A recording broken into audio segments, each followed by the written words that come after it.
Liansons está contento de por trazer viaje mais tremendo evento de Black and White Food Show na tour de Aruba e assim que nós passa noite em ambiente de Páscoa para assim que por duna back na todos os clientes durante pula aya shop na Liansons wal awe ta nang oportunidade para assim que bing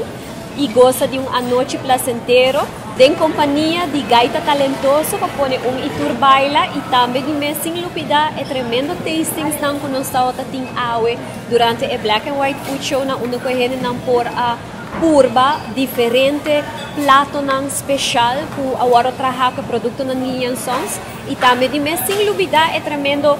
seleção de vinha e champanhe que Liansons tem para oferecer. Nós queremos enfim noite exitoso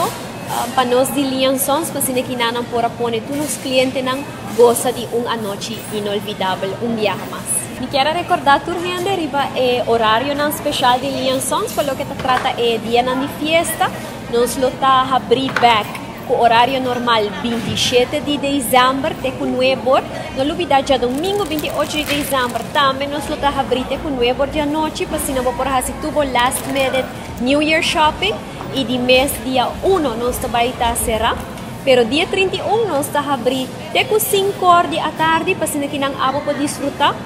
de último shopping para me com ano novo. E de mês dia 2 de januário nós está abrir back de 8 até com 9 horas para assim que não por deleitar e tour a trove com tudo o que nos tem de oferecer.